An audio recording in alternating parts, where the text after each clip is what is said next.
A paz do Senhor para todos e todas as guerreiras de nosso Deus. Sabemos que estamos aí no canal do Ministério Feminino Yeshua e este estudo vai alcançar muitas vidas. Nós estamos com um novo projeto, Crescer na Graça e no Conhecimento.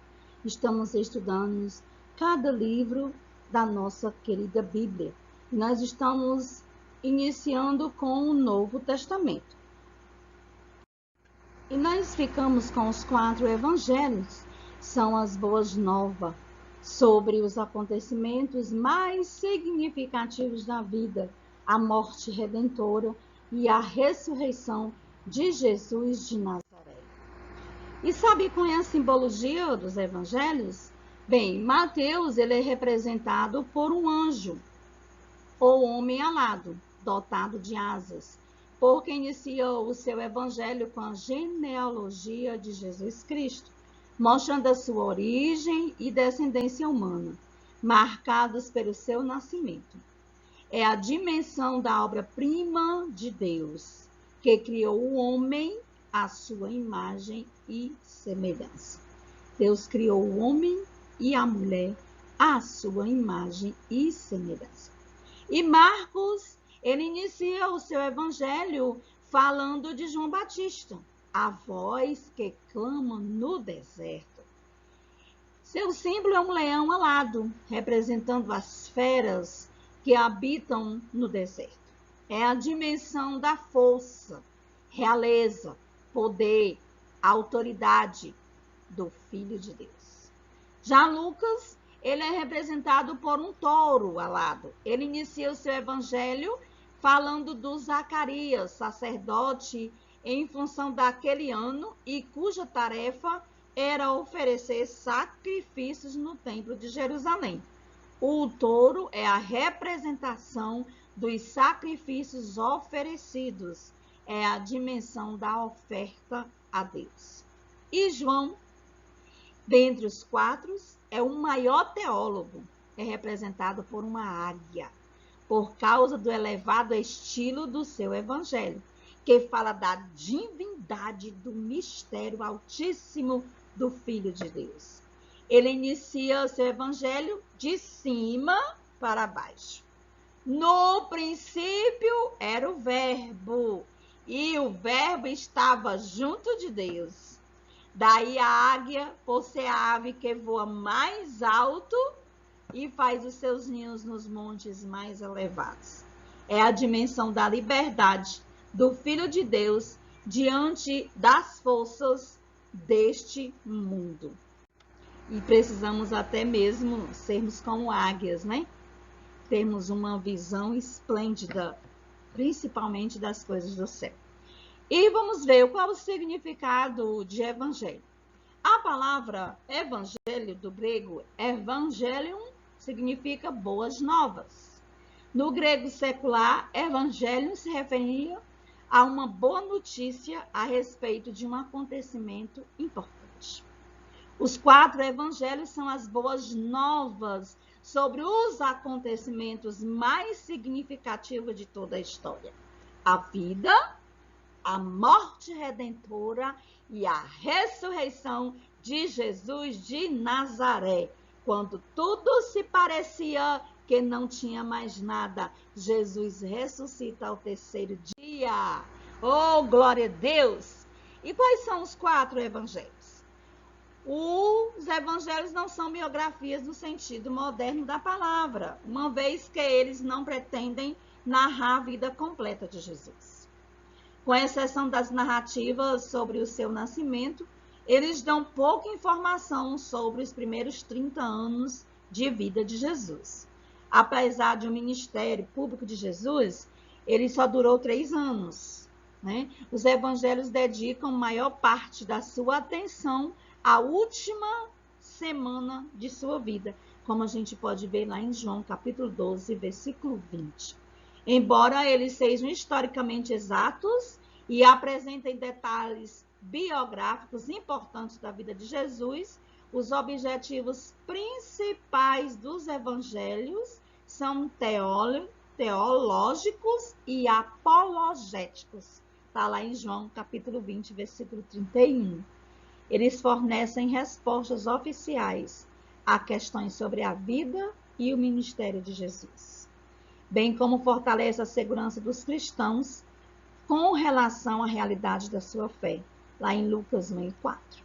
Embora muitos evangelhos falsos tenham sido escritos, a igreja dos primórdios aceitou apenas Mateus, Marcos, Lucas e João como texto inspirados. Tem muitos evangelhos por aí, mas foram esses 4 que a igreja dos primórdios aceitaram.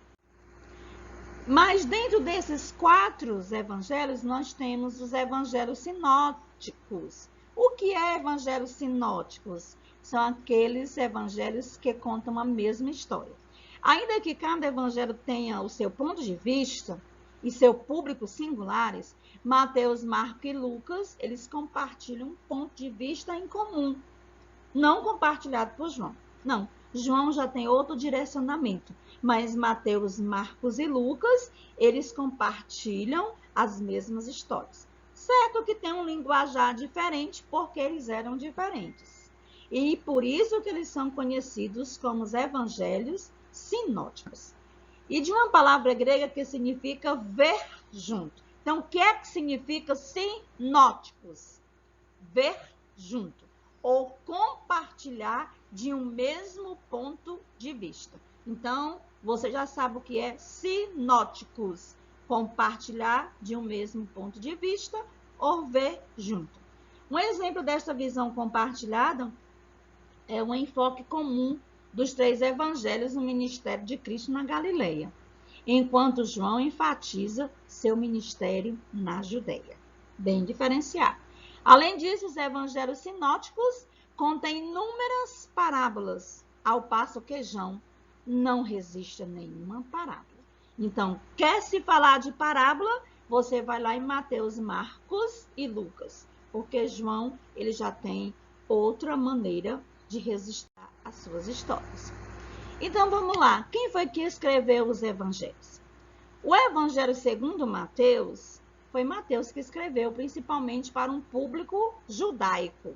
Aí o público de Mateus era um público judaico, apresentando Jesus de Nazaré como o tão esperado Messias e o legítimo rei de Israel. Então, Mateus foi escrito por Mateus, o livro de 2 Mateus, para um público judaico. E ele apresentava Jesus de Nazaré como esperado Messias. A sua genealogia, diferentemente da de Lucas, focaliza a descendência real de Jesus, do maior rei de Israel, Davi. Ao longo de todo o livro de Mateus, há citações do Antigo Testamento, que apresentam vários aspectos da vida e do ministério de Jesus como um cumprimento da profecia messiânica. Somente Mateus usa a expressão reino dos céus, pois ele evita a expressão paralela, reino de Deus, por causa da conotação antibíblica que ela tinha para o pensamento judaico do século I.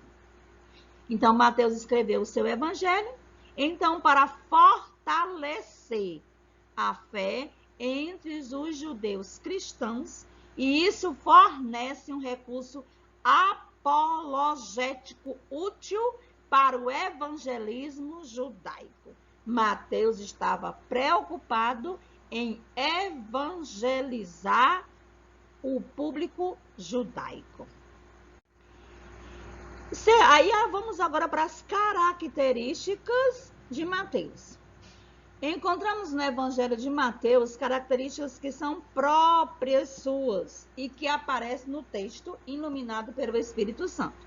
Primeiro, o Evangelho de Mateus é um evangelho sistemático. Existe uma sequência cronológica dos fatos, iniciando com a genealogia de Jesus até os acontecimentos após a ressurreição. Segundo, ele é um evangelho escrito para os judeus, se temos como exemplo sua disposição em 5 livrinhos que lembram o Pentateuco judaico. Nós vamos ver também o Pentateuco, está lá no Antigo Testamento. Mateus é considerado o evangelho da igreja. Esse evangelho foi escrito Mateus preocupando-se com os judeus. A preocupação maior de Mateus, quando veio escrever esse livro, era com os judeus. Por isso que há tantas referências às profecias do Antigo Testamento, as quais Jesus cumpriu com todas as profecias. Contém também pelo menos 129 citações ou alusões ao Antigo Testamento. E o objetivo central de Mateus era mostrar ao povo judeu que Jesus era de fato o Messias aguardado por ele. Então ele escreve o seu livro para poder determinar para os judeus que Jesus era o Messias tão aguardado. O Evangelho segundo Marcos.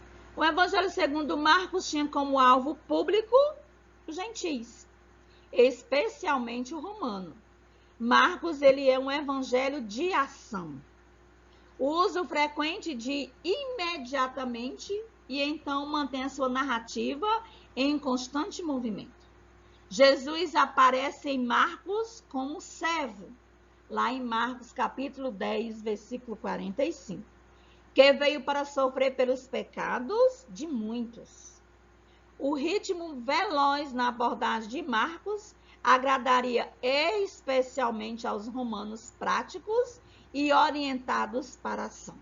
Então, Mateus, a preocupação era os judeus e Marcos agora tinha a preocupação com o público gentil, com especialidade os romanos. Características de Marcos. Este evangelho, ele apresenta 3 características básicas. Primeiro, brevidade. É o evangelho mais curto, primeiro a ser escrito. Segundo, o evangelho mostra um Jesus poderoso em ações. Terceiro, a organização. Como esta obra foi escrita na cidade de Roma para os romanos, tornou-se necessário explicar costumes judaicos. E Marcos, no escrito do Evangelho, substitui o grego por latim. Preocupa-se Marcos em apresentar Jesus a partir da crise que vive a comunidade, com os ensinamentos de Jesus, suas parábolas, milagres, morte e ressurreição.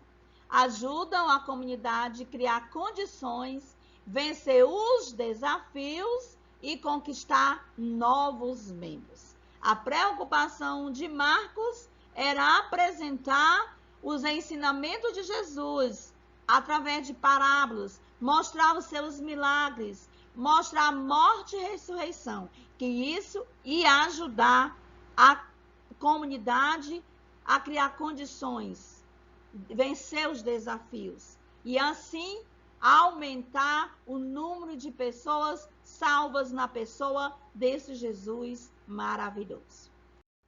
O Evangelho segundo Lucas. Lucas escreveu para um público gentil mais amplo. Como um grego instruído, Lucas escreveu usando a linguagem grega mais sofisticada que qualquer outro autor do Novo Testamento. Ele foi um pesquisador bem cuidadoso. A gente pode ver lá em Lucas capítulo 1, versículo de 1 a 4. Ele era um historiador exato. Contava nos mínimos detalhes. Lucas, ele retrata Jesus como filho do homem. E esse título aparece 26 vezes. Há respostas para as necessidades e esperanças da raça humana que veio para buscar e salvar os pecadores perdidos.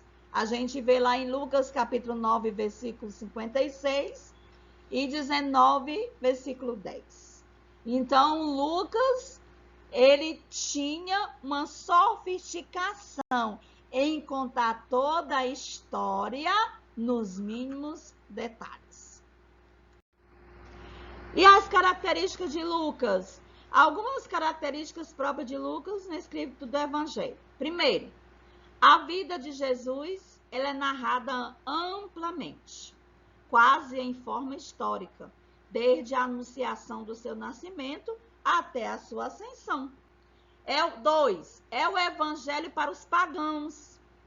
Jesus veio para salvar a todos, judeus e gentios igualmente. Tudo igual, sem nenhuma distinção.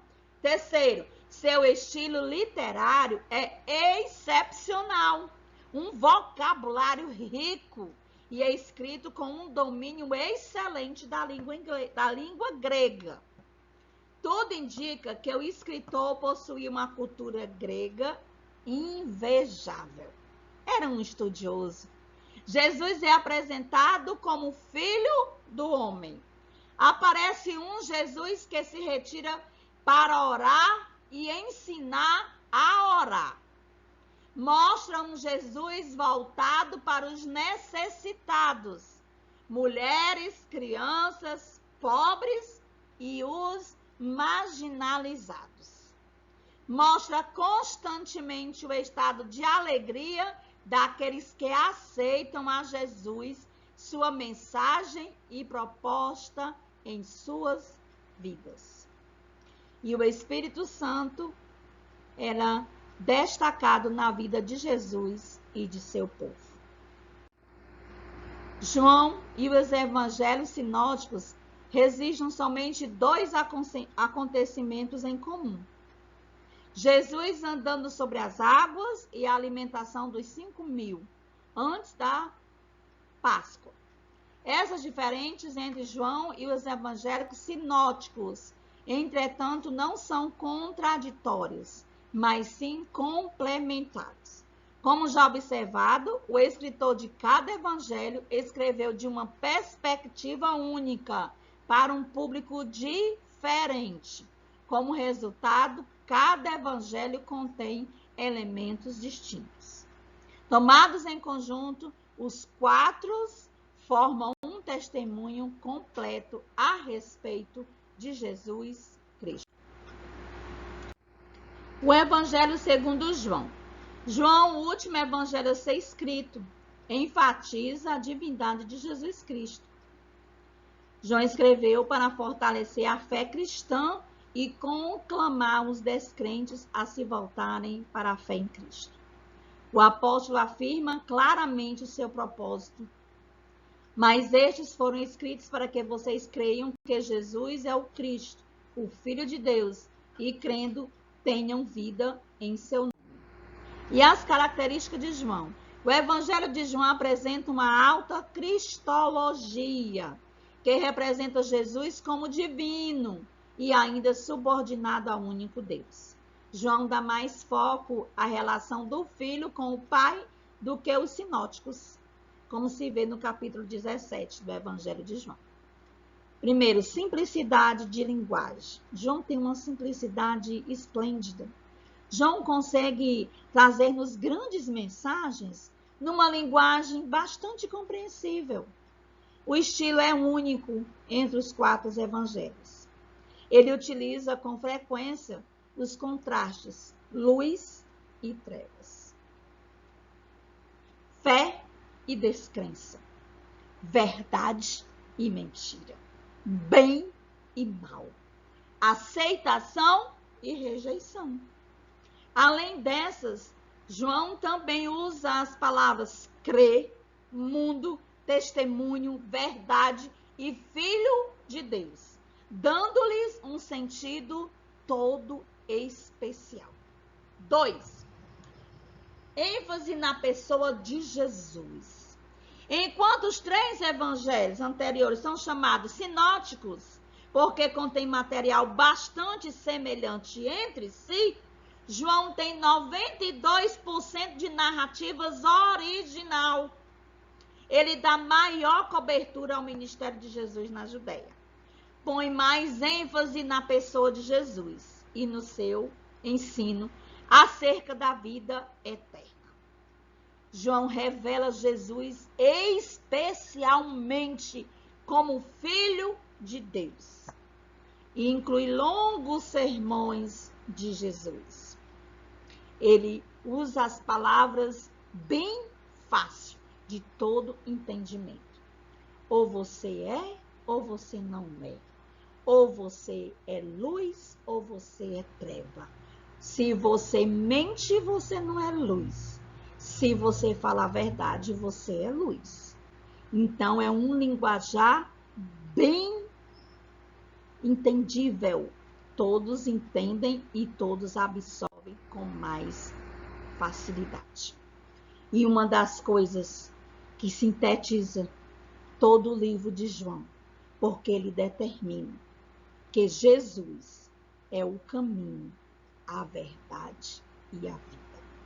Ninguém vai ao Pai senão por ele. Eita, como é bom entender isso, que Jesus é o verdadeiro caminho. Ele é a única verdade e ele é a vida. E não existe outro meio. Não existe nenhum atalho. Não existe nenhum atalho para se chegar lá. Porque ninguém vai ao Pai senão por Jesus. Porque ele é o único que pode levar-nos até ao Pai.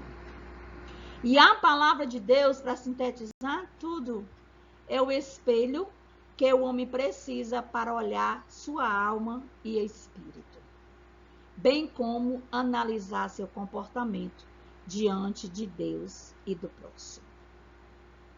Então, o resumo de toda a palavra de Deus está no Evangelho de João, capítulo 5, versículo 39, que diz assim: examinai as Escrituras, porque julgais ter nelas a vida eterna, e são elas mesmas que testificam de mim, Jesus.